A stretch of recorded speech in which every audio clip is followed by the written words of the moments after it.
El deporte es una de las instancias que más protege a la juventud y que también más ayuda a tener una mejor calidad de vida.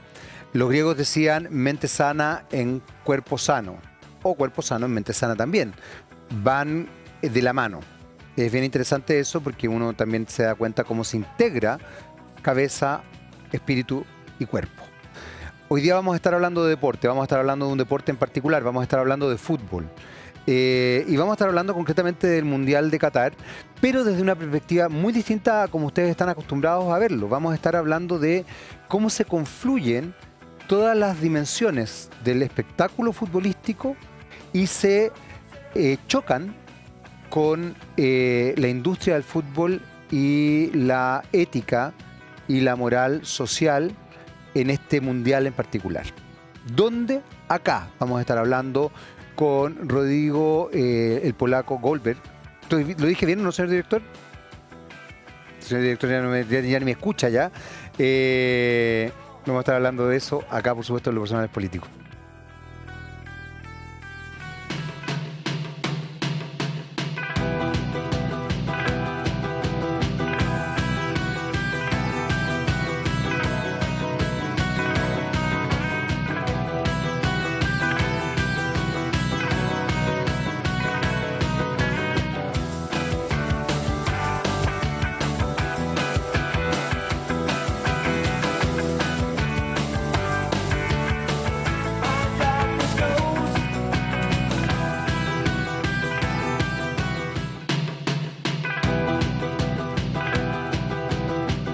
Hola, hola, ¿qué tal? ¿Cómo están? Ya estamos comenzando nuestro Lo Personal es Político del día de hoy y hoy día vamos a hablar de fútbol.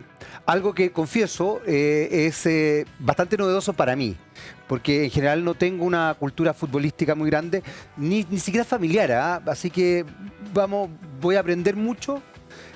Tengo un invitado además con hartas jinetas al respecto y que además se ha desarrollado no solamente en la cancha, sino que también como un comentarista y crítico de lo que pasa en la cancha. Estamos en pleno mundial con varios cuestionamientos que se han hecho también al mundial desde una perspectiva política y social, y en ese sentido estamos con Rodrigo Goldberg. Polaco te dice. Sí. Pero yo te voy a decir Rodrigo, o prefieres polaco. Mira, soy malo para los sobrenombres yo. Hasta mi mamá me dice polaco. ¿En serio? Sí, mi hermana, mi señora, todos mis hijos, todos me dicen polaco. ¿En serio? Así que es como ya... Es de hecho muy raro que me digan Rodrigo. ¿En serio? Te juro. Te juro, no, pero como tú, que te salga más cómodo. Que yo tengo un problema. Soy malo para los sobrenombres y soy malo para los diminutivos. Ah, ya, perfecto. Es una pelotudez, pero bueno, es lo que me pasa. Sí. Ya, bueno, no me sale polaco, me sale Rodrigo. Dale nomás. Bueno, primero, bienvenido, gracias por estar acá. Y a ver, quiero entrar de lleno al tema, porque a mí me llamó desde el principio la atención lo que ocurrió con la negociación de la FIFA respecto a hacer el Mundial en Qatar.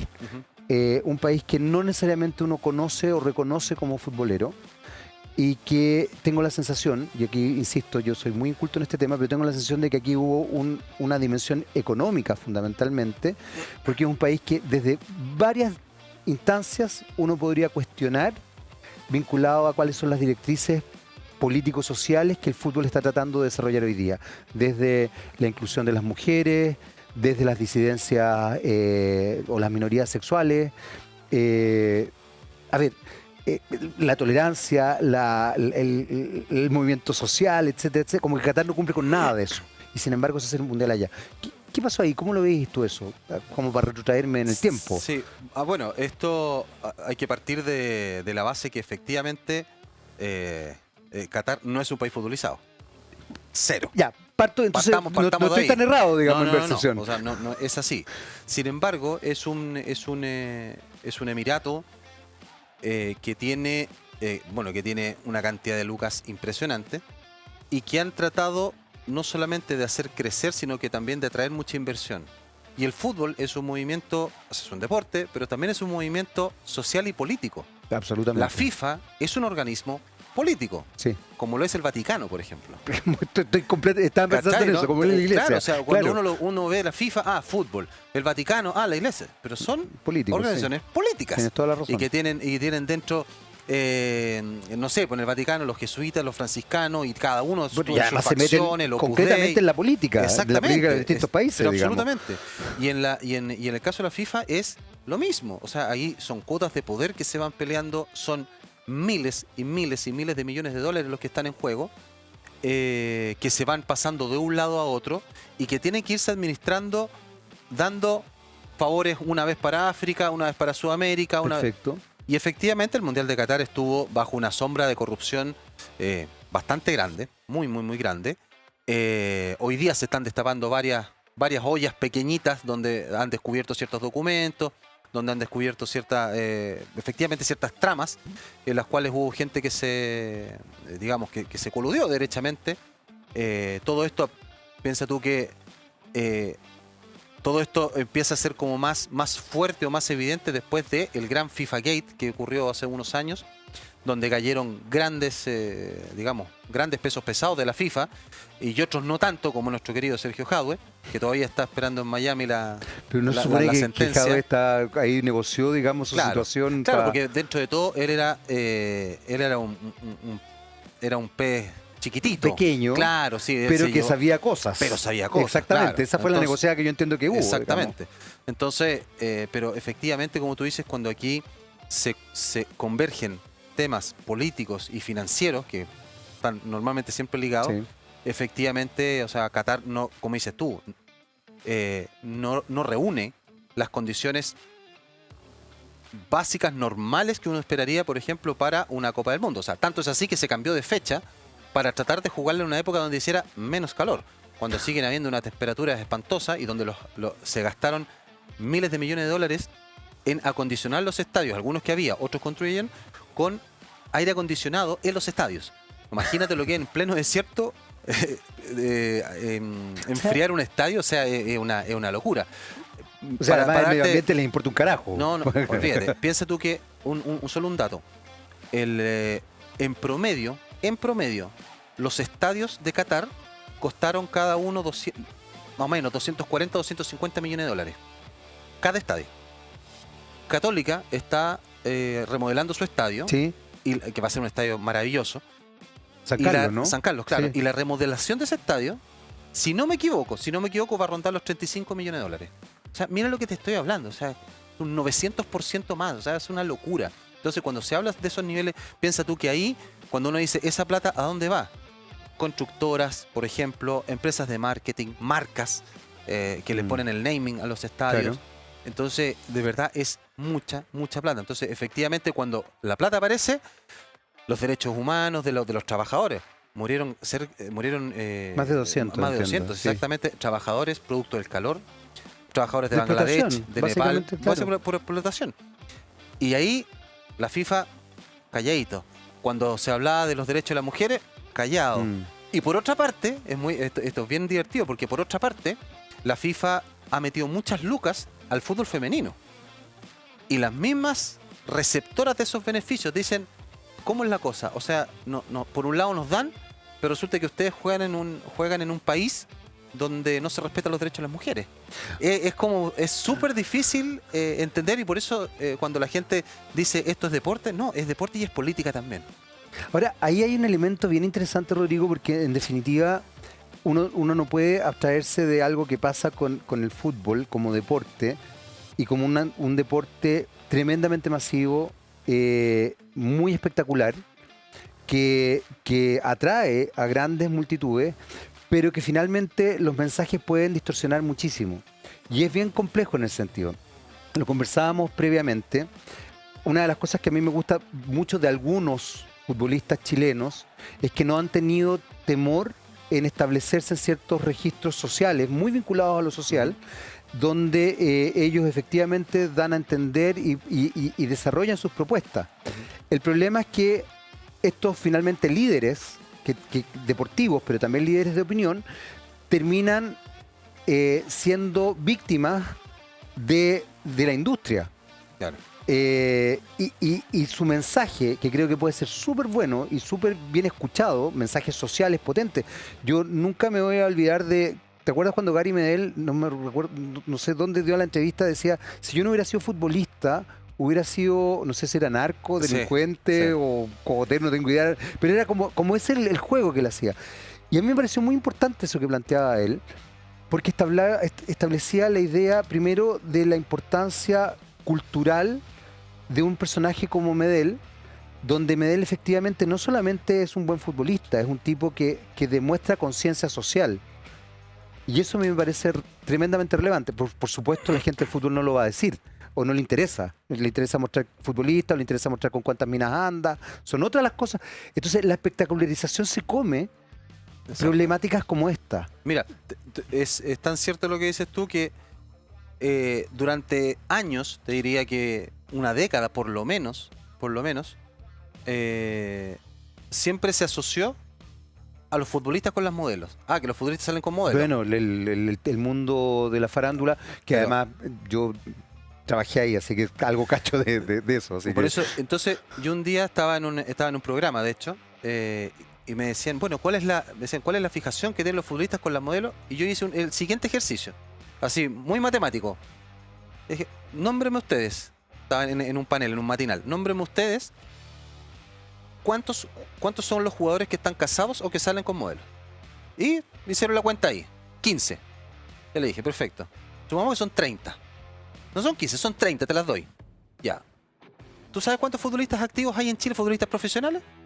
Entre 2.800 y 3.000. Saca la proporción. Bueno, sí, eso es lo importante. Pero resulta que en el mundo lo que se... Ah, no, es que las futbolistas salen con modelos. Oye, ¿con qué modelo saliste tú? ¿Con qué? Mi señora es una periodista, que no tiene nada que ver con el mundo de la farándula ni nada, ni mis grandes amigos que han sido futbolistas jamás salieron con una modelo, jamás. Pero existe esa cuestión que, porque es mucho más entretenido y es mucho más vendible el que se casó con la modelo y ese es más, tiene en el fondo, entre comillas, más cuento. Entonces, y cuando hay otros, como dices tú, el mismo caso de Gary, y otros más, Jan Bosellur, por ejemplo, que tiene Estaba pensando en él. que es un tipo súper instruido, un gallo que tú te sentás a conversar con él y te podéis largar 2 horas hablando de lo que pasa en el país, de cómo lo ve, de cuáles son sus aprehensiones, cuáles son sus miradas. Pero claro, como eso no vende, entonces vámonos para el otro lado. Pero yo creo que ahí todos, en general todos tenemos una responsabilidad. Yo trabajo en los medios y por tanto también tengo una responsabilidad al respecto de poner o tratar de poner en la mesa temas que sean realmente importantes. No solamente... A ver, entretención, sí, obvio, y el fútbol es O sea, entretención. obvio, y probablemente los contenidos también hay que tratarlos de manera entretenida. Exactamente, se claro, no trata de hacerlos eso. densos. Pero tampoco no podemos alejarnos y no podemos dejar de ver solamente la parte bonita, el brillo, ¿me entendís? Porque detrás de ese brillo, cuando se apaga la luz, hay una vida, la vida de miles de personas es lo más común y corriente que hay. O sea, jugadores que ganan 500 lucas. Claro, y profesionales. Y ¿eh? profesionales, Sí, claro. Y uno dice, oye, este gana 1 millón, ya 1 millón. Sí, pero ¿sabéis cuál es el detalle? Va a jugar hasta los 34 años. A los 34 años, si no junto la plata, va a tener que salir a buscar pega el otro día. Sí, po. O sea, como cualquier otro. Entonces, ese brillo que le ponen no es tanto. Claro, en algunos sí, en algunos clubes grandes, pero el resto no es así. El 80% de los jugadores gana menos de 800.000 pesos. Ahora, eso es súper importante, Rodrigo, porque yo creo que pones en el tapete un elemento que a mí personalmente me parece fundamental, y es establecer una dimensión mediática respecto al fútbol y respecto al espectáculo también futbolístico y deportivo que tenga que ver con realidades. Porque este ejercicio que acabas de hacer, de ya 30 futbolistas que andan con modelo versus 2.800, evidentemente es un porcentaje menor. Y aparece como que es muy interesante hablar de esos futbolistas que andan con las modelos. Pero finalmente, si tú piensas, los contenidos que establecen la vida sexual finalmente del futbolista con la modelo, porque en el fondo eso es lo que interesa, es un contenido absolutamente poco nutritivo. Claro. Y cuando tú pones el ejemplo de Bosellur, me parece que es un gran ejemplo. Bocellur es un tipo vinculado al mundo mapuche desde cierta perspectiva. Es un tipo vinculado al mundo afrodescendiente desde otra perspectiva. Es un tipo vinculado también a ciertas ideologías que las ha manifestado públicamente. Es un tipo con una visión política tremendamente interesante, me consta, y es un tipo además que ha tratado siempre de abstraerse de los aspectos faranduleros que rodean el fútbol. Te voy a contar una anécdota. En algún momento yo estaba en un matinal y la animadora del matinal tenía gran admiración por Bocellur de índole, no sé si amoroso, pero lo encontraba amino, digamos. Esa era la idea. Entonces quisieron invitarlo para hacer el típico juego. Y él dijo que no. Que no, o sea, que él iba feliz al matinal, pero para hablar de cosas interesantes, no para andar coqueteando con la animadora. Y no tenía nada contra la animadora. Claro, también lo explicó. Obvio. ¿Hubieras visto el comentario al interior del...? Fue muy divertido porque además yo lo defendí estoy hablando de la reunión de pauta, y por supuesto me odiaron a mí todo, porque todo el tema era, pero ¿cómo no se presta para el juego? ¿Pero qué juego? Bocellur es un tipo, en ese entonces, no sé si ahora estaba casado, pero en ese entonces estaba casado, y me pareció súper notable lo que le estaba haciendo. O sea, como decir, ¿sabéis qué? No quiero esto. Puedo entregar otros contenidos. Exactamente. Ahora, desde ese punto de vista, y volviendo a Qatar, es súper complejo porque finalmente sigues construyendo a partir de algo tan importante como es el fútbol, como deporte espectáculo, y además como generador de movilidad social y de conciencia, una dimensión distorsionada. Porque la lógica indicaría, creo yo, haber boicoteado Qatar, fíjate. Claro. Voy a ser muy duro en esto, pero para mí habría sido como lo lógico. Claro, para mí es súper fácil boicotear porque yo no soy futbolero, entonces claro. Bueno, no, pero no veo, boicotear un evento así, o sea, te significa que te proscriben de por vida. O sea, una federación o un país o un jugador que vaya en contra de esa norma. Mira, te voy a contar, por ejemplo, lo que pasó en este mundial en particular. Muchos capitanes se pusieron de acuerdo para usar la jineta multicolor. Sí. ¿No es cierto? Sí. Y Alemania se tapó la boca. Esto te estoy hablando que era en fase de grupo. Y la FIFA había determinado que de cuartos de final hacia adelante, es decir, está fase de grupo, octavos de final, desde cuartos de final hacia adelante, todos los capitanes iban a usar una jineta que era a la no discriminación. Que es una jineta que dice no discrimination y son como 2 o 3 mensajes. Entonces adelantaron la campaña, dijeron no, vamos a empezar ahora a usarla. Y el capitán que la use, si llega a salir a la cancha con eso, se va de tarjeta amarilla inmediatamente. Y además de una multa. La FIFA siempre te castiga deportiva y financieramente. Por todo te pone multas, así $10.000, $10.000 euros, así, por cualquier cosa. Entonces, los mismos clubes, o sea, las mismas selecciones dijeron, o sea, entro con mi capitán con tarjeta amarilla, o sea, la primera que pega se va para afuera. No. Entonces, por eso Alemania sale con tapándose la boca. Que también creo que por lo menos los castigaron o sí, de alguna manera recuerda, los iraníes, por ejemplo, que el primer partido, cuando debutan en la Copa del Mundo, ellos no cantan el himno. No cantan el himno en protesta por lo que está pasando en este minuto en Irán. Pero eso habla muy bien de los futbolistas. Exactamente. Pero ¿sabes qué? Yo me quedé, después me puse a ver varias noticias respecto a este caso en particular. Yo viví 4 años en Israel, entonces sí, te conozco más o menos cómo funciona Medio Oriente. Cómo funciona Medio Oriente, claro. y me acuerdo que me puse a revisar las familias. Muchas de las familias que estaban acompañando a los jugadores se sentían orgullosísimos de lo que habían hecho, pero terminó eso y la información que recibieron era que básicamente no vuelvan a Irán, porque en Irán los van a matar. Bueno, hay uno que está condenado a muerte. Bueno, hay un jugador que no fue al Mundial y efectivamente está condenado a muerte ahora por haber apoyado por haber participado en una marcha en apoyo a los derechos de las mujeres. Y está condenado a muerte. Y la semana pasada ejecutaron a un boxeador iraní también. Sí, tú me estabas contando. Exactamente, que sin juicio básicamente, lo acusaron de haber golpeado o de haber matado a 2 guardias de seguridad que intentaron apresarlo cuando participaba en una marcha y lo ahorcaron. Murió la semana pasada, lo ahorcaron. Entonces uno dice, el fanatismo, en este caso fanatismo religioso, cómo se va mezclando con lo deportivo, con lo social y con el, entre comillas, el espectáculo que significa es una cuestión brutal. O sea, aquí, claro, están las luces de un mundial que ha sido espectacular, que ha sido muy lindo, pero están estas sombras que de verdad a ti te dejan perplejo. O sea, uno dice, claro, y el tema está en que es tanta la pasión que nos produce a nosotros. Yo digo, para mí el fútbol, sí, claro, entonces, obvio. para mí suena el pitazo y es como, oh, se me borra todo.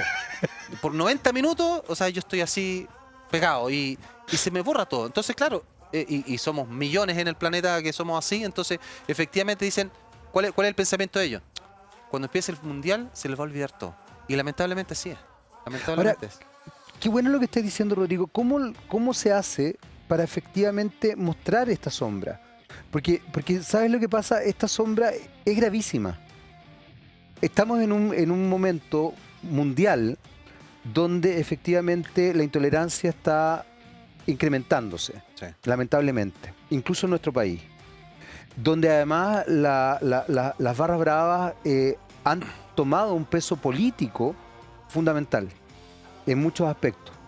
En Chile y en el resto del mundo también. Bueno, aquí hay un Bueno, ejemplo tenemos a un clarísimo. personaje que ni siquiera lo voy a mencionar para no darle más tribuna, pero sí, tenemos un personaje que hoy día está metido hasta en la política. Y además tenemos las famosas encerronas que están haciendo dirigidos por este personaje, que además tiene un color político bien específico, es de extrema derecha, donde no deja incluso a personas de derecha a funcionar porque no hacen lo que ellos quieren que hagan. Entonces, hablar de estas sombras, Rodrigo, no es menor.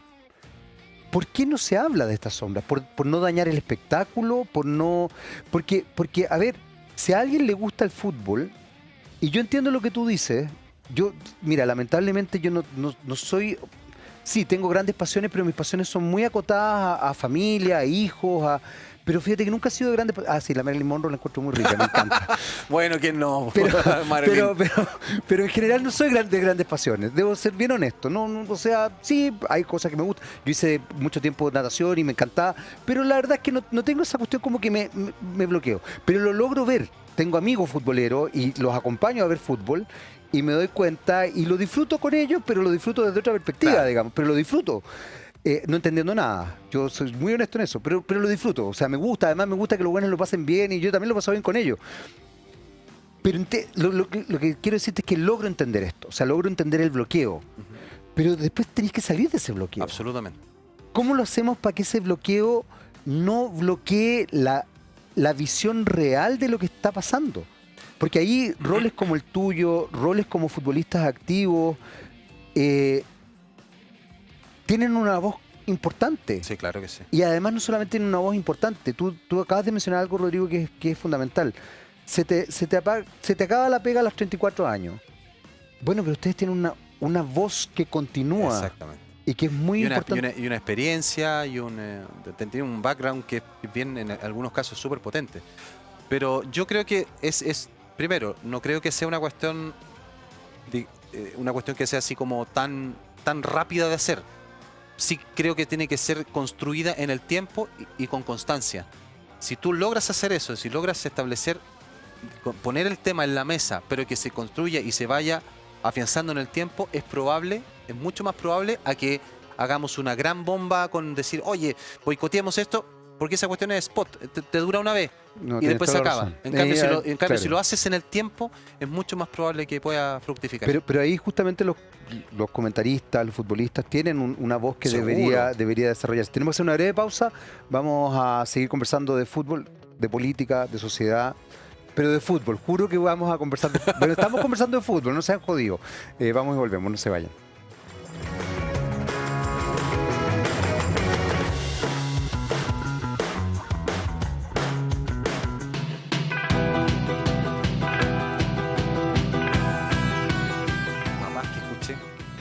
Ya estamos de vuelta, seguimos conversando, la verdad que no hemos parado de conversar.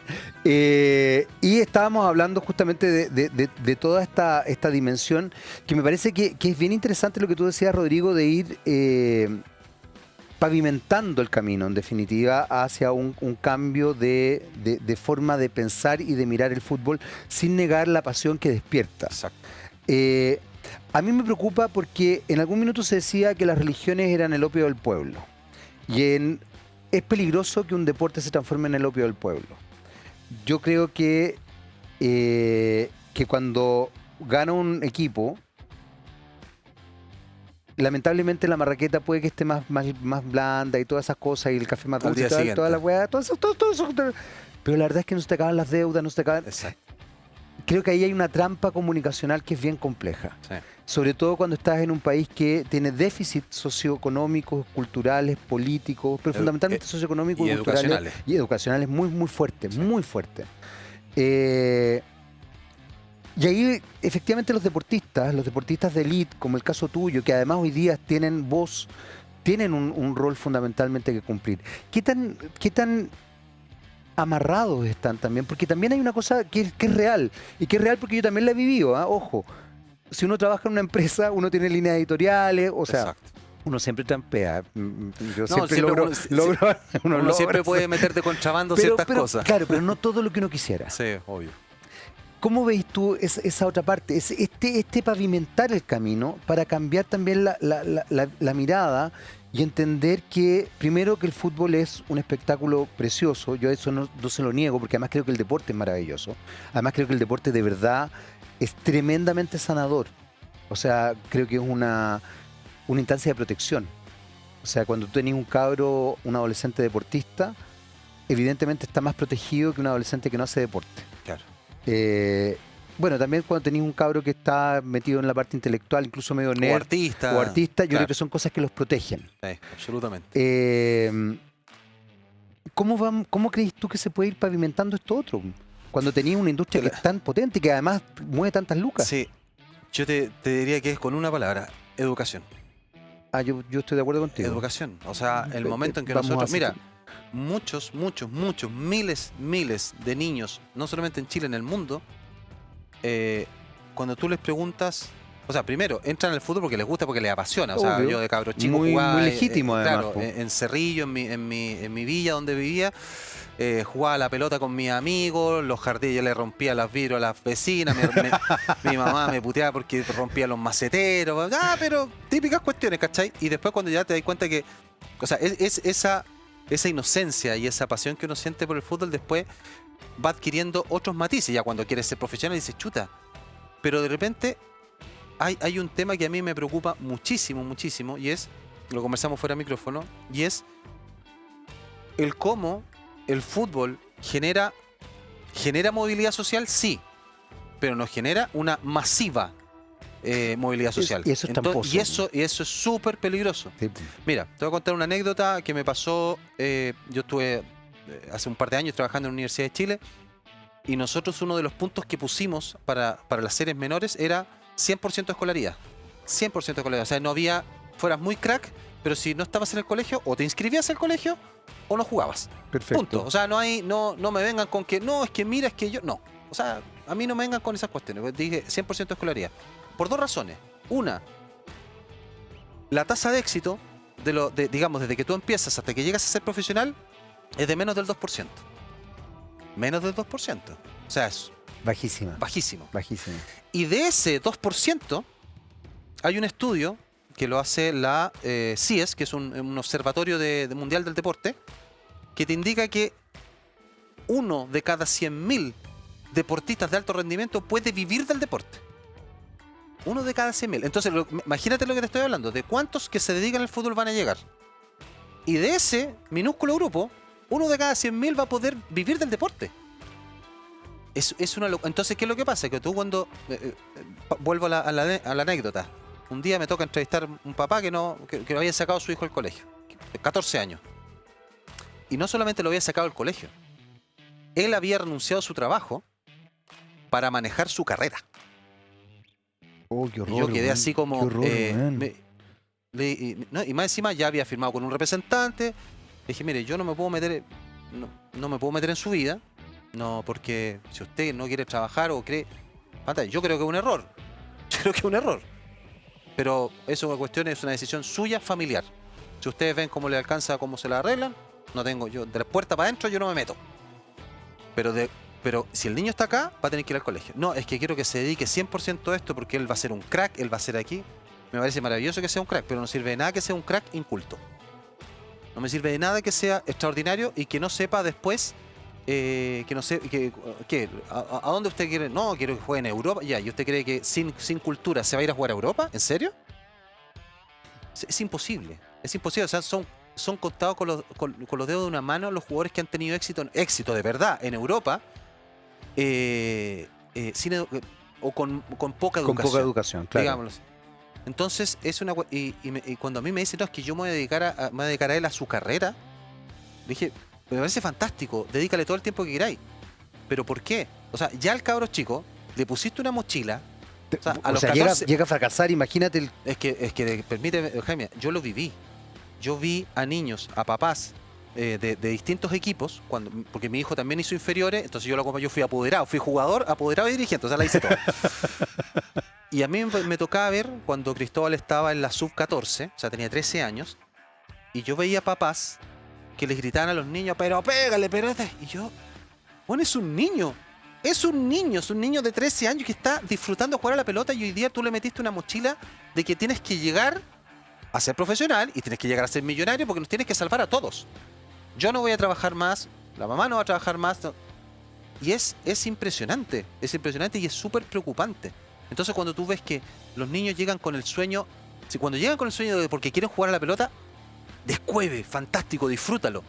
Pero cuando te das cuenta que en realidad por debajo el mensaje es, no, es que yo tengo que ser millonario para que en mi familia no vuelva a pasar nada más, es tremendamente peligroso. Porque pasa que cuando llega a los 18 años y en el club le dicen, compadre, lo siento, pero usted no va a llegar al fútbol profesional. Y le dan un permiso para que pueda inscribirse en otro club y les dan la carta, que son la mayoría, y te quedaste sin educación y sin fútbol. A los 17, 18 años. ¿Y ese cabro qué hace? Dime qué hace si dejó el colegio, si el papá estaba sin pega, ¿qué hacen? Entonces es súper, súper peligroso el mensaje que hay detrás. Las luces, las lucas, los autos caros, las modelos, es así. Es un grupo muy pequeño, muy llamativo, que te vende mucho, pero no es real. La inmensa mayoría, sobre todo en Chile, es de una realidad totalmente distinta. Totalmente distinta. Es muy importante lo que está diciendo Rodrigo, porque además tengo la sensación de que ahí, bueno, creo que la responsabilidad mediática es muy grande. Súper grande. Es muy grande, porque fundamentalmente, y también lo veo, lo vi, yo lo viví desde la perspectiva de los programas de farándula, cómo la modelo y el futbolista era la nomenclatura perfecta para establecer. Pero también había ahí una cosa bien perversa, fíjate. Porque efectivamente, como dentro del mundo mediático y también desde una perspectiva media machista, el andar con la modelo te da una jineta. Claro que sí, por supuesto. Porque hay una cuestión así como... Pero una cuestión, como dices tú, una cuestión enteramente machista. Brutalmente machista. Brutalmente machista. Pero finalmente la vendís, po. Claro. La vendís. Y lo peor de todo es que vais creando también conciencia, porque tú dijiste una cosa que es muy importante, Rodrigo, la educación. Yo estoy súper de acuerdo contigo. Pero también hay una educación que es social y mediática. Claro. Y los medios no nos hacemos cargo de esa educación social y mediática. Claro. Nosotros también educamos, aunque nosotros le entreguemos caca a través de la pantalla, lo lamentable es que esa caca que estamos entregando a la gente igual le llega y la integra. Entonces es muy peligroso, por eso es que, bueno, lo conversábamos hace un rato, incluso fuera de pantalla, la responsabilidad social. Entonces encuentro lamentable porque no solamente te jodes a una familia con esta fantasía, porque finalmente es una fantasía, y agradezco además que la develes, digamos, sino que estableces una dimensión que también en nuestro país es muy está muy oculta, que es la salud mental. Imagínate ese niño, ese adolescente, el nivel de frustración, de depresión, de angustia, de rabia con la que queda. Perdón, y que después la demuestra en la cancha. Eso te a iba mí a me decir. tocó cuántas veces de repente cabros que los veía, cabros buenos, y de repente se descontrolaban en un partido, expulsados, no sé, y yo al camarín, ¿qué te pasó? Se ponían a llorar, es que si no llego, es que yo lo único que quiero es jugar, pero claro, pues si tenía, alguien que debiera darte apoyo desde arriba, te está poniendo una mochila.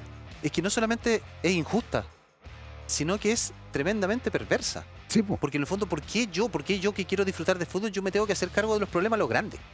O sea, Es una locura. Es una locura. Es una locura. Bueno, y eso, además, perdón, y eso se ve a todo nivel. Entonces, a mí de verdad que particularmente en el fútbol, que es el mundo que más conozco, de verdad que como que me descompone un poquitito. Entonces, creo que es bueno. Hace muchos años, producto cuando murió mi hermano, más de 25 años, yo estuve en tratamiento psiquiátrico durante mucho tiempo, y él me dijo me dio una frase que nunca más se me olvidó. Nunca, y la he aplicado en cada momento de mi vida. Dice, tú no eres papá de tus papás. Obvio. Porque ¿qué pasó? Cuando yo vi a mis papás destruidos. O sea, los que somos papás... Sabemos el horror que significa pensarlo. Pensarlo yo pensarlo me muero. a mí me descompone. Mi hija se rompe una rodilla cuando se cae y yo sufro. Te entiendo perfectamente. Claro, entonces, y yo lo que hice durante mucho tiempo fue tomar a mis papás y como apapacharlo y hacerles todo y funcionar como de papá. Y en algún minuto, obviamente me pasa la cuenta, y él me dijo, mira, tú no eres papá de tus papás. Tienes que aprender que ellos saben más que tú, ellos conocen más que tú, tienen más experiencia que tú, y por mucho dolor que estén pasando, ellos no son tus hijos. Tú eres el hijo de ellos. Y yo quedé así como, chuta, ya, ok. Y en ese momento yo como que bajé 3 cambios, me bajé del pedestal donde yo me había puesto artificialmente, y dije, no, mis papás, nuevamente ellos son los que están aquí arriba. Y eso, lamentablemente, lo he visto en otras partes, en el fútbol sobre todo, porque también existen algunos casos en que un jugador X firma un contrato y pasa a ganar el doble de lo que ganan papá y mamá juntos. Claro. Entonces, efectivamente, ahí el cabro es, oye, si yo soy el que traigo la comida acá, pues bueno. Y eso pasa. Pero eso también, ¿no? es súper perverso, pues, Rodrigo. Porque, claro que sí. Porque, qué bueno lo que estás diciendo y qué bonito lo que estás diciendo. Primero porque, además, felicito a ese psicólogo, psiquiatra, porque creo que es una gran enseñanza, incluso para los que somos papás. Que no se nos olvide que somos los papás de los hijos. Pequeño mensaje a todos los pelotudos que tienen hijos y después se les olvida cuando se separan. Uno no se separa de los hijos, se puede separar de la pareja, por si acaso. Pero además de eso, qué importante es, porque no es solamente la plata. El ser papá no es que tú lleves la plata a la mesa. El ser papá es educar, el ser papá es contener. Porque ese cabro, qué buen ejemplo diste, Rodrigo, porque ese cabro que lleva la plata y que quizás gane más que papá y mamá juntos, igual hay miles de cosas que no tiene y que la plata efectivamente no va a comprar y que tiene que ver con la contención. Pero para eso necesitáis papás maduros. Necesitáis papás que se hagan cargo de ser papás. Exactamente. Y que no dejen que ese tema, que es un tema económico, que es súper importante también. Por supuesto. Que sí. Más aún en nuestro país que pareciera ser lo más importante.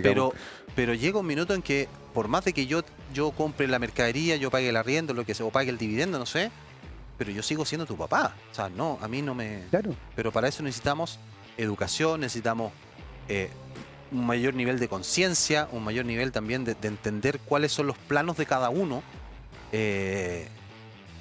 Entonces, tus papás podrán pasar mejores o peores momentos, pero sigue siendo su hijo. Claro, exactamente. Sigue siendo su hijo. Entonces yo tengo mi hijo mayor, por ejemplo, él no vive en Chile, estudia afuera, vive solo hace muchos años, pero siempre le digo, o sea, pase lo que pase, yo soy y siempre voy a ser tu papá.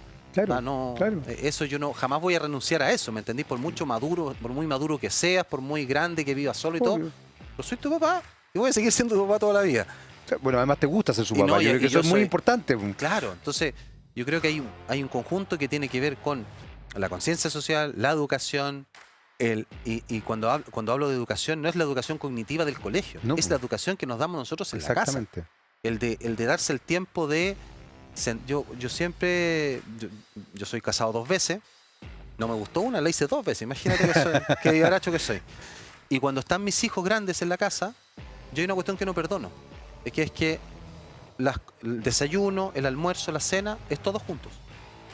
Está bien, eso es muy bueno. Eso, para mí, yo no lo perdono, porque esa es la instancia Esa es la instancia donde conversamos, es la instancia porque después ellos tienen sus carretes, sus amigos, sus cuestiones. Pero ese momento es mío, ese momento es de todos nosotros. Aquí ahí nosotros aprovechamos de, oye, ¿cómo te ha ido? Oye, cuéntame más de lo que hiciste el otro día. Tengo un hijo que es músico, entonces, ¿cómo te ha ido en esto? Entonces, todo eso uno tiene que generar esas cosas. Y esas cosas se generan en la casa. Nosotros Claro. no podemos pretender mandar a los niños al colegio y ya, usted haga la pega, ¿no? Yo aquí me lavo las manos. No. Todo empieza allá adentro. Tú tenías trabajas como comunicador y trabajas justamente en relación al fútbol. Trabajas en eso. ¿Cómo logras equiparar, no equiparar, cómo logras meter mensajes como los que estamos conversando ahora en una instancia que hoy día tiene tiene elementos que pueden ser tremendamente cuestionables? Desde las barras bravas hasta lo que estábamos hablando del Mundial en Qatar, que yo creo que es muy importante develarlo, porque también daña el espectáculo del fútbol, pero además daña brutalmente, porque si un cabro, una cabra también hoy día, a propósito del fútbol femenino y también del fanatismo, digamos, solamente se queda con el espectáculo de Qatar sin mediar esta otra parte, también estamos haciendo mal la pega. Claro. Los medios, los comunicadores. ¿Qué responsabilidad sientes tú que hay ahí de tu parte? ¿Cómo lo vas modulando? Muchas veces las instancias para meter estos temas no son muchas generalmente. Deben ser bien pocas. Deben ser muy pocas. Sí. Y esos momentos hay que aprovecharlos bien. Hay que aprovecharlos bien, hay que generar espacios de discusión donde se puedan hablar estas cosas. Yo creo que es muy relevante. Pero muchas veces la cotidianeidad, la urgencia, la noticia, el consumir que no me di la noticia completa, dame el título nomás. Eso te va matando. Sí, te va matando porque al porque final no- te pone en lo urgente y no en lo importante. Exacto. Entonces, yo creo que todos, e insisto, partiendo por nosotros los comunicadores, tenemos una responsabilidad y tenemos que no dejar que estos objetivos o que estos temas en general queden ahí como medios olvidados, porque son muy relevantes, porque son muy importantes, y creo que de una u otra manera, lo que hoy día estamos viviendo, por ejemplo en Chile, es producto de eso también. Sí, claro. O sea, la intolerancia, el exceso de las redes sociales, el que un partido de fútbol se tome casi como una guerra, el que a mí me pasó, por ejemplo, hace un par de años. Yo normalmente no uso auto, me gusta andar en Yo transporte, también, yo ando me mucho carga en- manejar, Yo odio también manejar. ando mucho en transporte. Aquí se impresiona mucho Y eso. resulta que después, un día por X motivo nos amenazaron y de repente aparecen publicada la dirección de mis hijos, ¿cachai? Uf.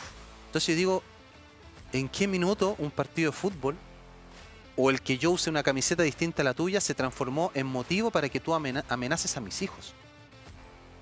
¿De qué estabas hablando? Sí, po. ¿De qué? Y ahí viene el otro temita que también es recurrente, que es básicamente que para muchos el fútbol se convirtió en un negocio. Es un negocio. Volvemos a la Sí, claro, lo que génesis. hablábamos, sí, claro. Que él mueve millones y millones de dólares y los mueve por arriba y los mueve underground. O sea, a escondidas, con los barra bravas, que trafican dentro de los mismos piños, que compran entradas, todo eso es parte del fútbol, lamentablemente. Entonces cuando nos dicen la violencia en los estadios, no es la violencia en los estadios, es la violencia en general. Claro, la violencia que social. el fútbol es parte de, Claro. pero el mismo que anda en el Día del Joven, el mismo del estadio, es el mismo que anda en el Día del Joven Combatiente, el mismo de las marchas, el mismo que va a... Es el mismo. Es exactamente la misma persona que todos esos entornos le sirven. En esos entornos se esconde. Y ahí encuentra su lugar maravilloso donde queda impune, donde puede hacer lo que quiera, donde puede romper, puede rayar, puede asaltar, puede hacer lo que quiera, porque ahí sabe que está protegido. Claro. Pero tú lo sacas de ahí y no sabe hacer nada. Entonces, es un temón. El fútbol sirve para eso, lamentablemente. Pero también deberíamos hacer que sirva para lo otro, Pero digamos. Y seguro. yo creo que esa es la pega. Y el fútbol tiene cosas tan lindas. Mira, el partido que te comentaba el otro día, Irán-Estados Unidos. Imagínate, Irán-Estados Unidos. Pues menos mal que no Espérate, estaba Trump. déjate ahí porque si no me va a matar. Este señor que tengo acá, ahí, ¿Ya? me va a matar. Tenemos que hacer una... Pero quiero que me vuelvas a Te contar la cuento. Irán de Estados Unidos. Vamos a hacer una vez de pausa, volvemos inmediatamente Irán-Estados Unidos.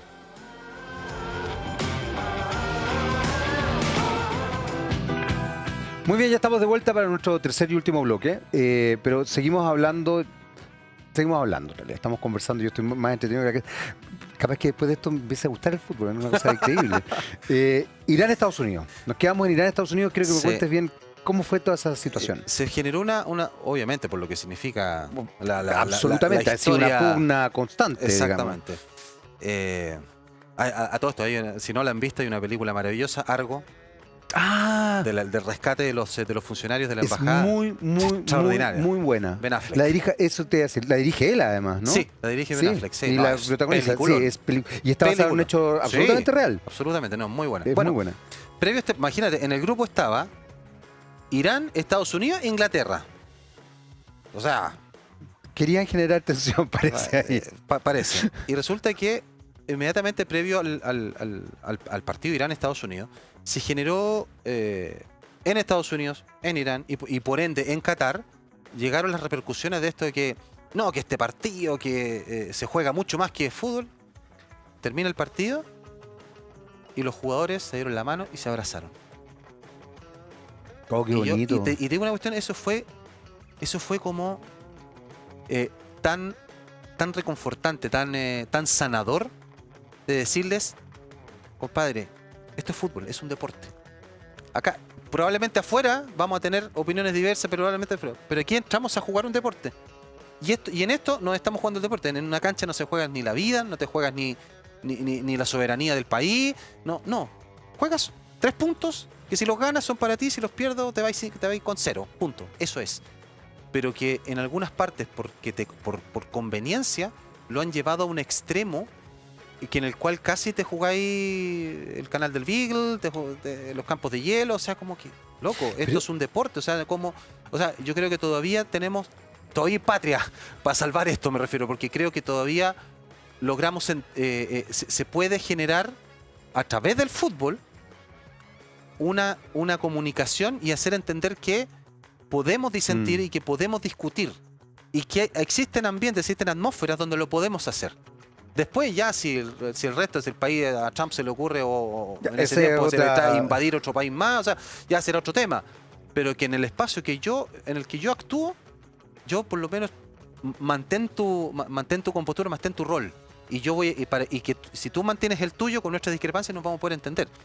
Pero si nosotros caemos en esa refriega, si nos caemos, nos metemos al barro a pelear, vamos a entrar en un terreno que primero que no conocemos, que es el mundo político, y vamos a entrar en un mundo que al final te va a terminar absorbiendo y va a terminar comiendo la parte buena tuya.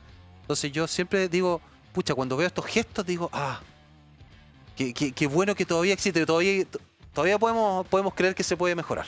¿Sabéis qué, Rodrigo? Es súper bonito lo que estáis contando, porque además reivindica la competencia deportiva. Estamos en una sociedad que es hiper competitiva, pero con una competencia que para mi gusto es muy nociva. Es yo te jodo. O sea, no es que yo compita contigo, sino que además yo te destruyo. Exacto. Y el deporte tiene una característica muy linda, que es respetar al contrincante. Tú lo que acabas de contar es precioso, creo que ojalá se tome eso como un gesto fundamental. Pero uno también lo veía en las Olimpiadas, tipos que han compartido medallas, Sí. Que han parado para ayudar a otra persona, ganando. O sea, o que en las últimas Olimpiadas Simone Biles, creo que por una cosa de depresión dejó de competir, dándole importancia justamente a la salud mental. Sí. Creo que tenemos que reivindicar también el rol deportivo desde una competencia sana y no desde la competencia social que nos ha impuesto el hiperconsumo, Claro. que es como esta cosa individualista donde en realidad yo no solamente compito, sino que además yo destruyo al otro. Claro. De hecho, es lo valórico por sobre el show business. Exactamente. Claro, y yo creo que las dos cosas pueden convivir. Si eso y fíjate que tú tocaste un punto súper relevante, que no es solamente ganarte, es patearte en el suelo. Es que eso es lo jodido. Y si te fijas, que a mí lo leo constantemente, es Hay una canción muy antigua, tú tienes que acordarte, The Winner Takes It All, de ABBA. Sí. El ganador se lleva todo.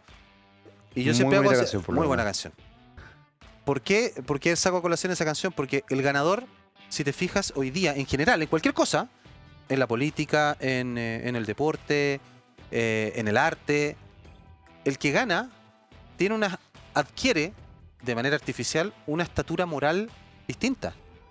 Y si te Qué buen fijas, punto. siempre cuando dicen, no sé, una discusión de uno u otro, ¿y qué habla este si no le ganó a nadie? A mí eso me impresiona. Entonces, No lo conoce nadie. Oye, ¿y qué habláis tú? Si tú fuiste pésimo en la cancha.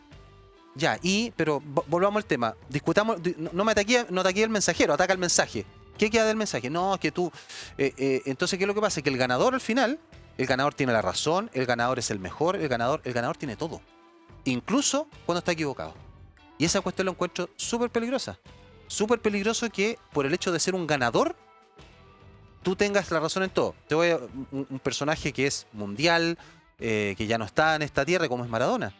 O sea, básicamente un tipo que era súper controversial, que vivió una vida terrible, se aprovecharon de él, y para los argentinos es un dios. Sí. Entonces, cuando se discutía, no, pero es que Maradona, ya, o sea, porque Maradona es Maradona, tiene derecho a hacer todo, y siempre tiene la razón. Bueno, claro, y tenía situaciones súper cuestionables. Súper po. cuestionable, claro. Entonces uno dice, chuta, qué peligroso es cuando al triunfo le otorgamos además un valor moral superior, donde el ganador es, compadre, a mí no me puedes decir nada porque yo gané. Me parece el descueve. Me parece el descueve que hayas ganado, pero eso no quiere decir que tú capaz que la tengáis. Pero por otras razones, pero claro, claro. per se no te da el derecho a tener la razón. Entonces, al final del día, y si tú te das cuenta, y principalmente en redes sociales se ve tupido y parejo, el que ¿qué habla este si no le ha ganado a nadie? ¿Qué habla este si le fue mal acá? ¿Qué habla este si es un fracasado? ¿Qué habla este o esta? Da lo mismo. Pero en el fondo es como que tú tienes que tener ciertos pergaminos para opinar, porque si no, no... Claro, aunque tengas la válido. razón.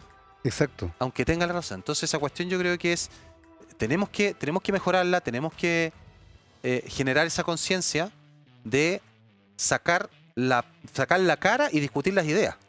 Pongamos las ideas ahí. Pongamos las ideas, pongamos las opciones, discutamos con altura de mira. Pero ya cuando empezáis a atacar a la persona es como...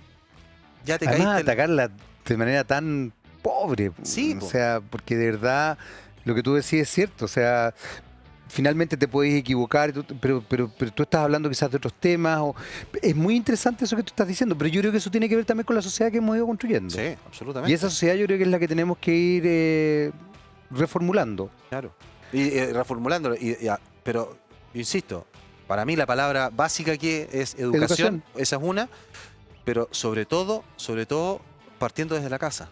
Partiendo desde ese núcleo y uniendo a más gente. O sea, si tú tienes la oportunidad de ese núcleo incluir sobrinos, amigos, inclúyelo. Obvio. Porque no todo el mundo tiene la oportunidad de tener, lamentablemente, un hogar bien constituido.